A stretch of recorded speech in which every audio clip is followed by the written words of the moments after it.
totalmente fluídica.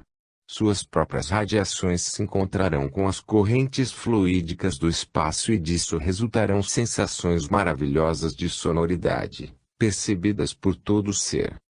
O ser evoluído vive em esferas fluídicas onde reinam correntes de uma inegável intensidade de composições diversas.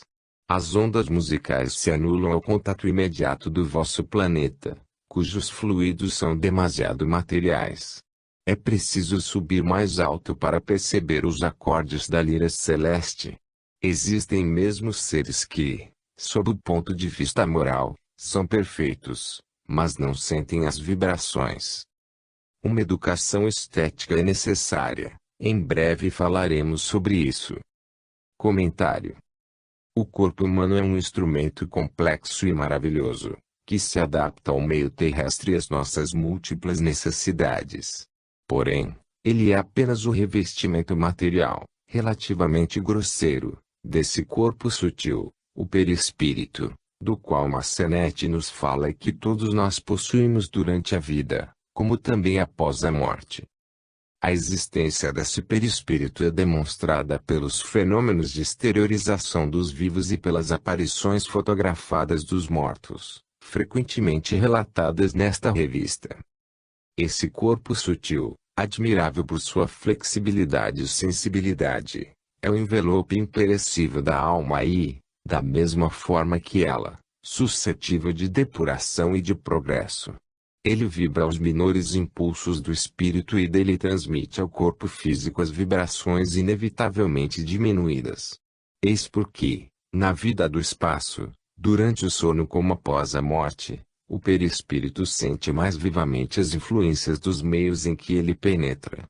Ele possui recursos mais amplos, meios de percepção desconhecidos dos homens, mas dos quais certos homens conservam a intuição ao despertar, após o desprendimento e as viagens espirituais da noite. Nesse conjunto que constitui o homem, a alma ou inteligência é a nota dominante. A correlação entre os dois invólucros, físico e perispiritual, relaciona-se a uma única lei, a das vibrações.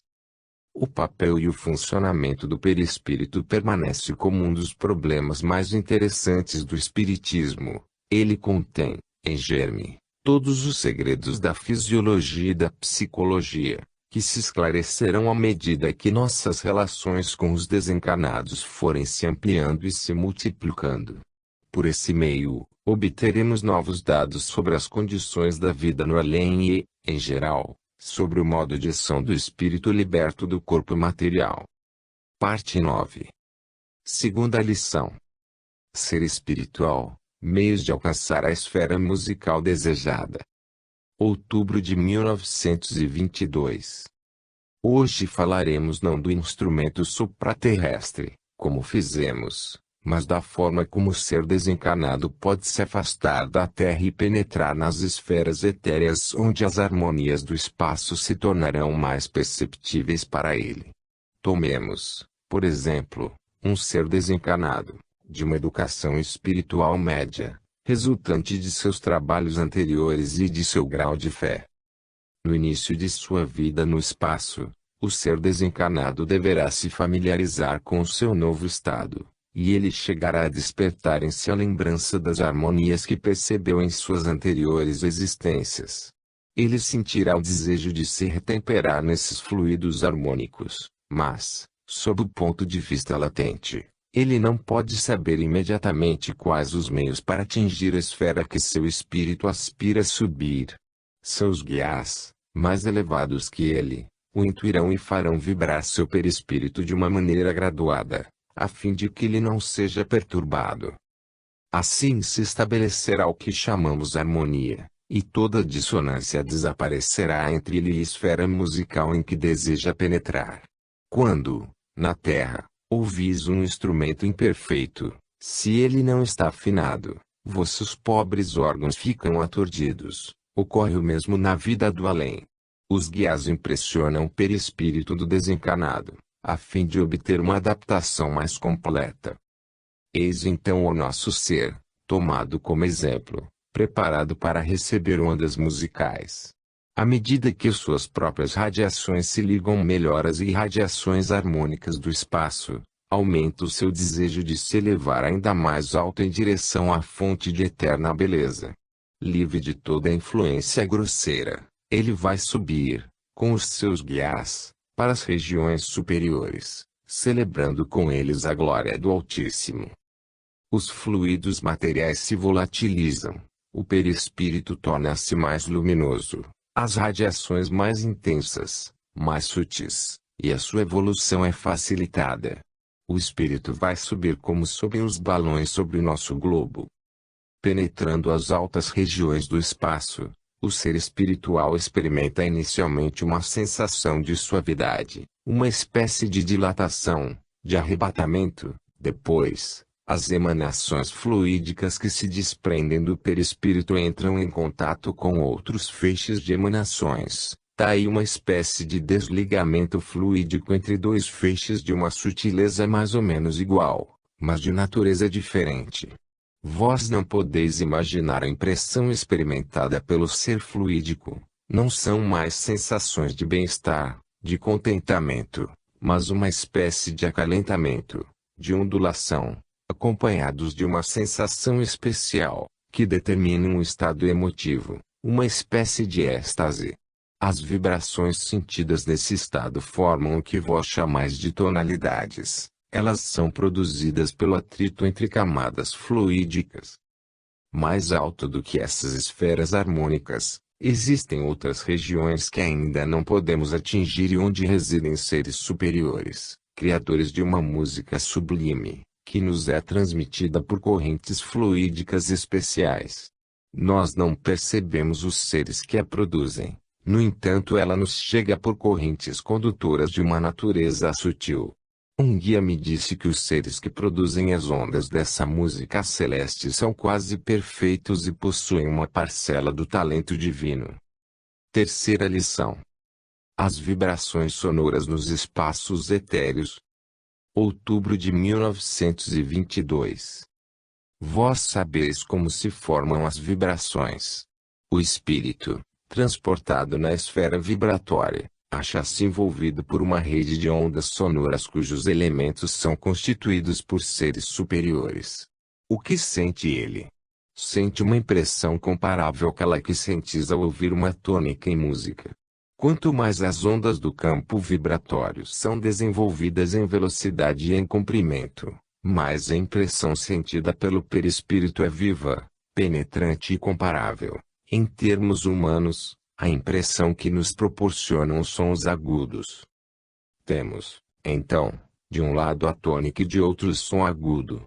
Se, no campo vibratório, as ondas variam em velocidade e intensidade, a amplitude do som variará e esse som parte de um ponto inicial, comparável à tônica. Esse ponto inicial compreende uma certa onda vibratória, e eu não posso mensurá-la. Eis uma comparação. Vossos fonógrafos emitem sons onde, além da sonoridade produzida pelo instrumento, se aproximardes o ouvido do seu pavilhão, sentireis um calor mais ou menos intenso, segundo a elevação do tom. Pois bem, o ser desencarnado não sente calor, mas sensações mais ou menos deliciosas, de acordo com a maior ou menor velocidade e com a maior ou menor duração da onda. As radiações que atingem o perispírito são coloridas de tons infinitamente variados. Cada cor tem uma propriedade particular, que dá uma sensação de bem-estar, de satisfação, que difere segundo a pureza, a homogeneidade de cada tom. É preciso, então, levar em conta, de um lado, a qualidade das ondas, isto é, da sua coloração, de outro lado, a sua velocidade, a sua duração, as diversas fases de seus meandros. Tudo isso provoca, no ser desencarnado, fenômenos incomparáveis e infinitamente variáveis, porque, quanto mais o espírito é evoluído, mais diversas são as ondas que ele percebe, assim como as cores, que exprimem os sentimentos. Tomemos como exemplo o azul, que representa os sentimentos mais elevados sob o ponto de vista afetivo. Uma onda azul nos dará vibrações que serão, para o vosso ser, como um banho de amor. O vermelho, nas mesmas condições, representa a paixão. O amarelo será intermediário. O rosa, que é uma mistura de amarelo com vermelho, vos dará um amor menos intenso, porém mais constante. Assim, com essas cores fundamentais, podeis formar uma gama de tonalidades que dão, por correspondência, vibrações de todos os sentimentos humanos e sobre-humanos. Se o ser desencarnado ainda é pouco evoluído, mas tem o desejo de se impregnar de belos sentimentos, seus guias o conduzirão para esferas animadas por seres angélicos.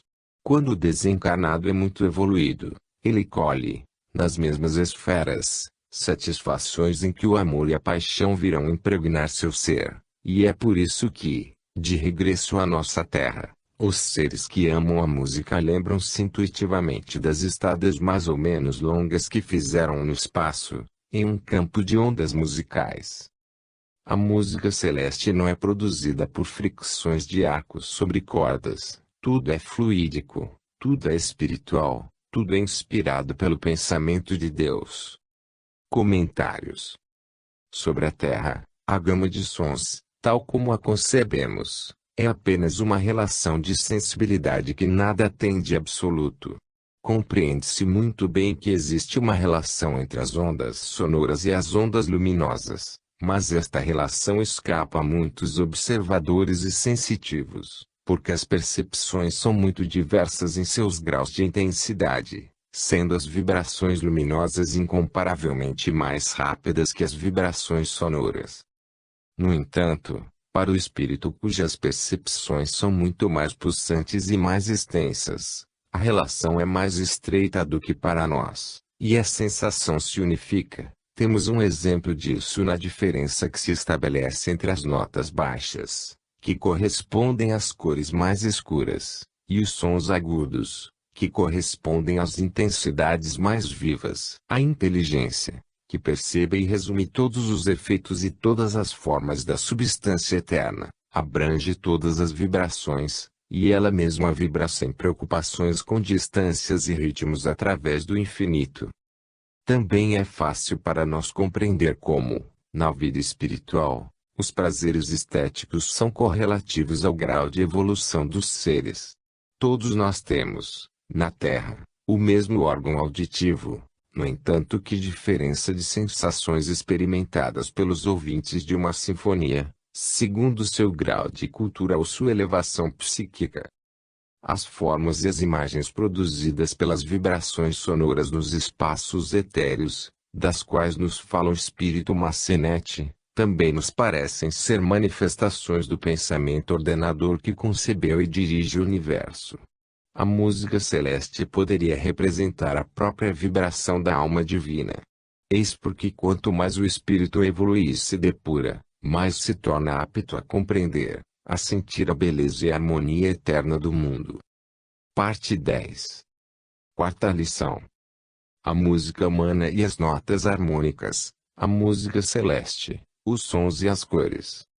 Novembro de 1922.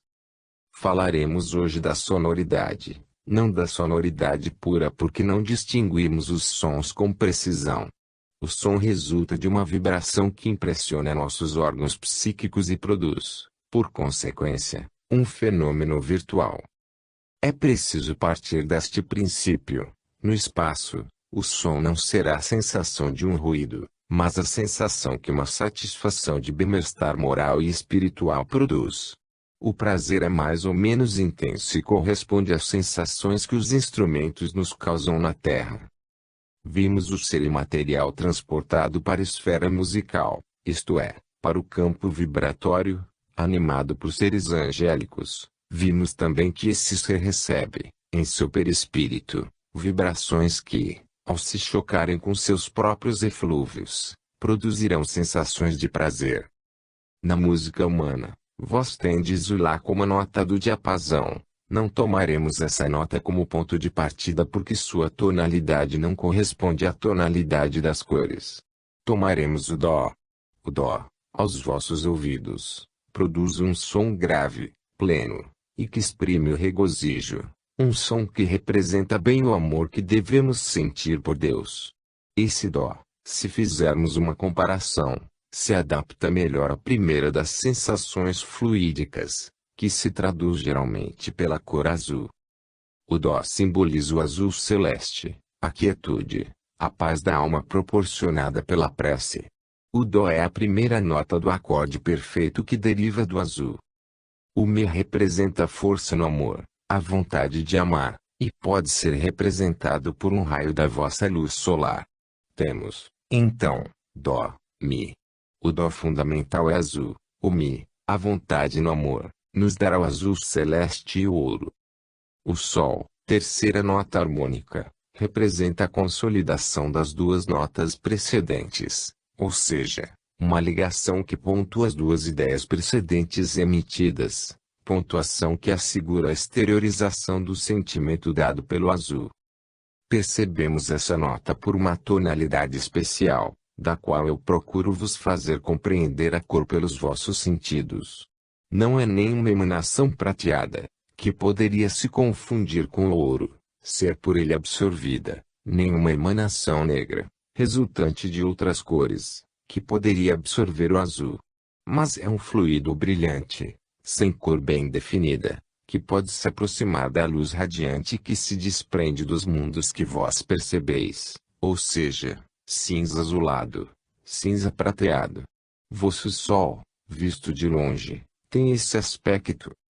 A primeira tonalidade, vista por um mortal, terá esse aspecto, tônica azul. Intensidade da tônica, ouro. Pontuação ou duração, cinza prateado, mistura de azul cercado de ouro e de cinza prateado. Essa primeira tonalidade representa o amor divino.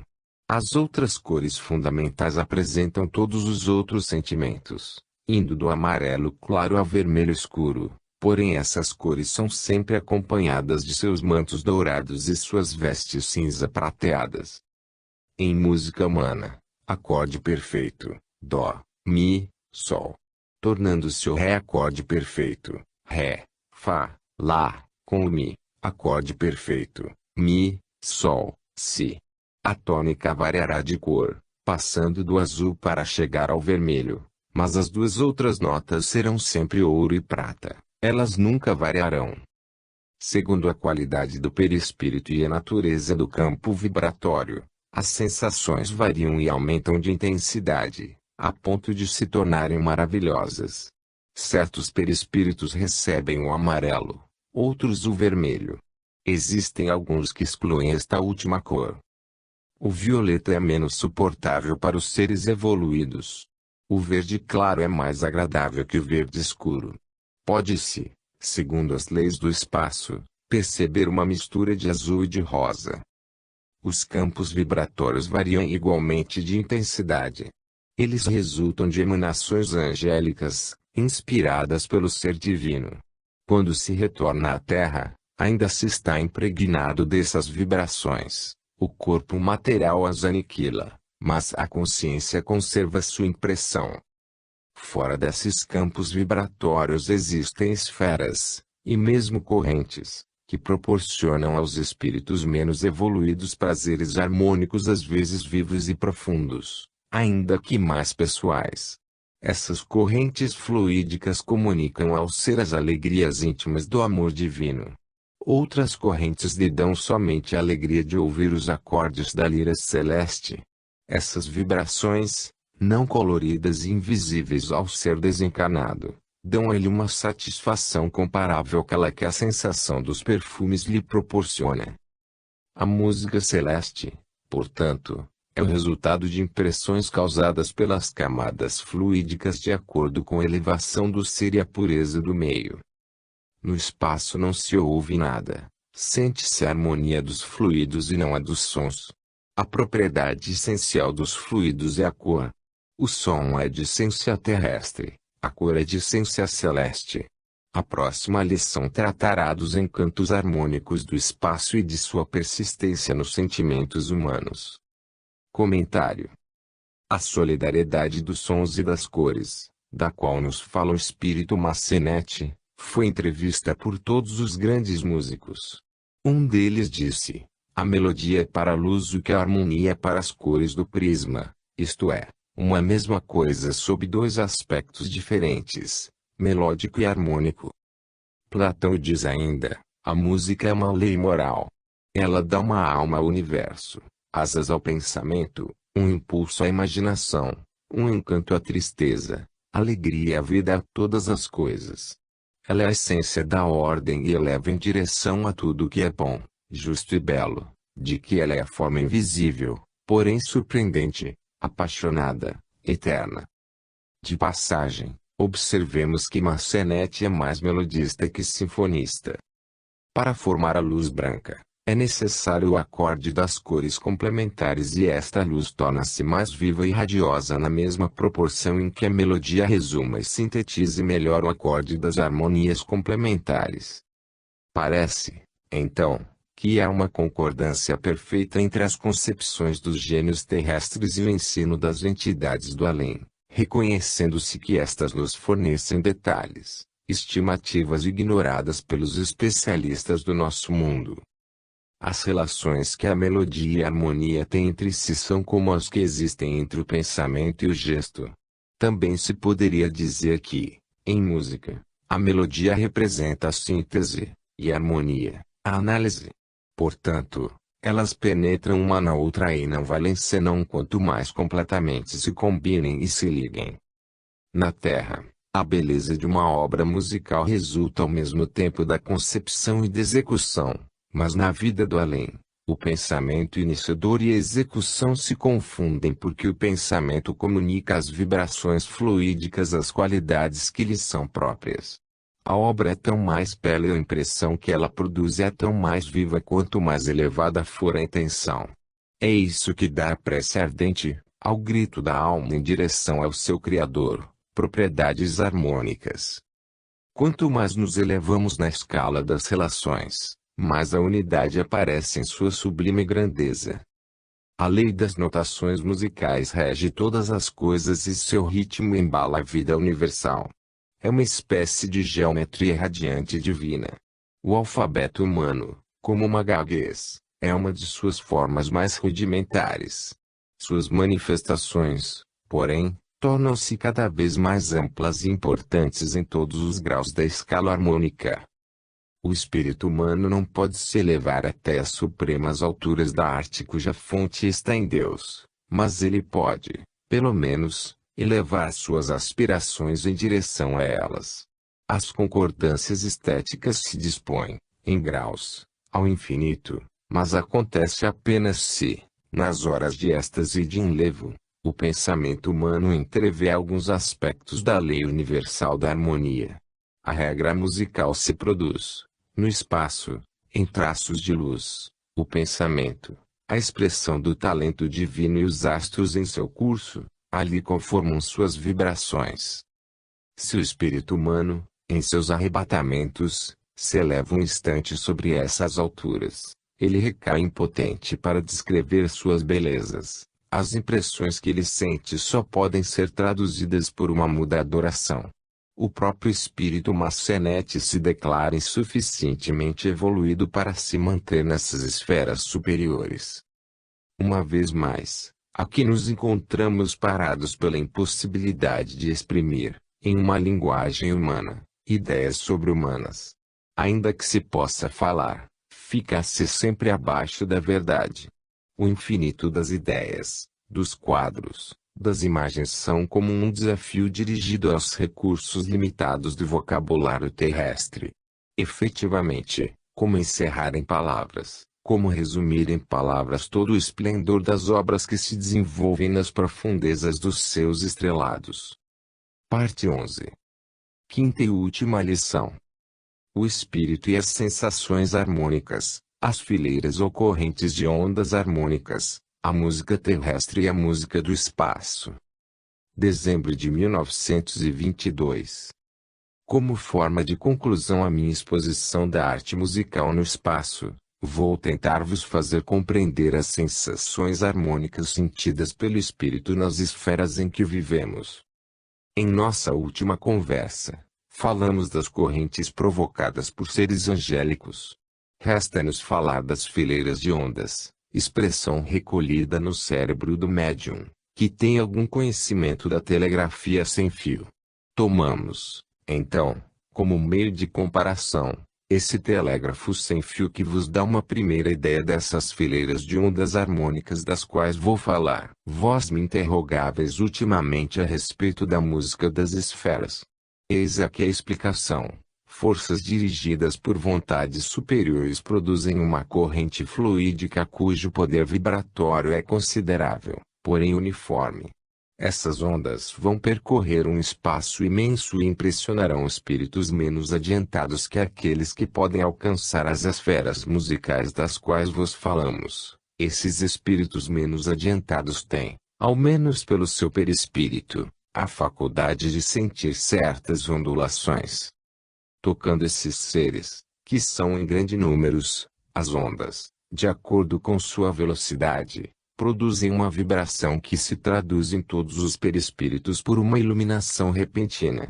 Qualquer espírito ao encontrar essa corrente no espaço sentirá seu perispírito colorir-se de uma tonalidade mais viva, segundo a intensidade da corrente emitida e, por ela, sentirá uma satisfação adequada à coloração. Como, geralmente, essas fileiras ou correntes de ondas são provocadas por sentimentos que emanam de seres quase angélicos ou divinos, vós compreendeis que se pode compará-las a banhos de azul celeste que apagam, tanto quanto possível, as paixões que ainda são um vestígio de matéria. Se a vontade do espírito que as percebe é suficiente, ele pode beneficiar-se amplamente com elas, porque essas ondas constituem uma espécie de transmissão que pode ajudar sua elevação, porquanto elas emanam das regiões divinas. Essas correntes frequentemente giram em redor dos mundos e lhes purificam a atmosfera. Quando partem de um ponto diferente, essas correntes revestem cores distintas que podem se confundir e determinar uma dupla sensação. Assim se explica por que certos espíritos vos disseram que no espaço escutam-se vibrar as liras.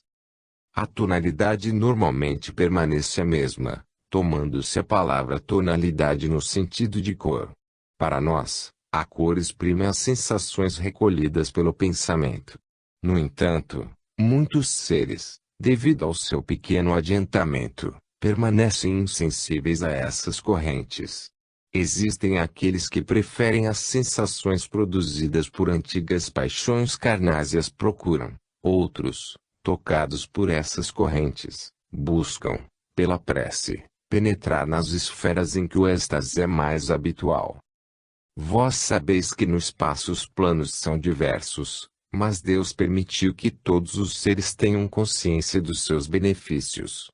Os prazeres experimentados não são comparáveis àqueles que poderíeis sentir olhando um belo quadro ou escutando um trecho de música. As sensações são muito mais completas e de forma alguma mecânicas como são as vossas. A música terrestre é o resultado de choques mais ou menos violentos sobre um metal, ou da passagem de ares sobre uma substância sonora. Enquanto que a música do espaço se traduz por sensações cuja gama se escalona em graus coloridos. Cada cor, cada feixe colorido vindo incidir sobre o perispírito, transmite-lhe impressões mais ou menos elevadas e puras, de acordo com a natureza elevada do espírito que as recebe e segundo a intensidade das ondas fluídicas. A música terrestre, portanto, não é comparável à música do espaço. A primeira dá uma satisfação da qual a vossa sensibilidade nervosa se aproveita. A segunda, que é de ciência divina, proporciona alegrias morais, sensações de bem-estar. Estas estão mais profundos quanto mais puro seja o receptáculo, isto é, o ser privado do envoltório carnal. Comentário final. O estudo do Espiritismo nas suas relações com a arte limita-se com os mais vastos problemas do pensamento e da vida. Ele nos mostra a ascensão do ser, na escala das existências e dos mundos, em direção a uma concepção sempre mais ampla e mais precisa das regras da harmonia e da beleza, segundo as quais todas as coisas são estabelecidas no universo. Nessa ascensão magnífica, a inteligência cresce pouco a pouco. Os germes do bem e do belo, nela depositados, se desenvolvem ao mesmo tempo em que a sua compreensão da lei de eterna beleza se amplia. A alma chega a executar sua melodia pessoal, sobre as 1000 oitavas do imenso teclado do universo. Ela se penetra da harmonia sublime que sintetiza a ação de viver e a interpreta segundo seu próprio talento. Desfruta cada vez mais as felicidades que a posse do belo e do verdadeiro proporciona. Felicidades que, desde este mundo, os verdadeiros artistas podem entrever.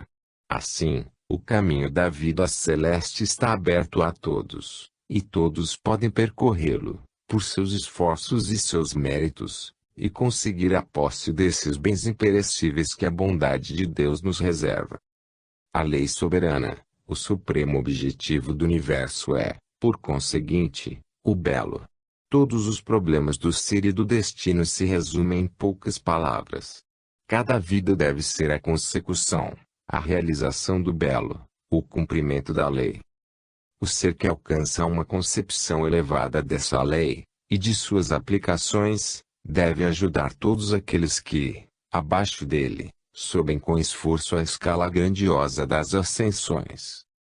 Por sua vez, os seres inferiores devem trabalhar para assegurar a vida material e, em seguida, tornar possível a liberdade de espírito necessária aos pensadores e os pesquisadores.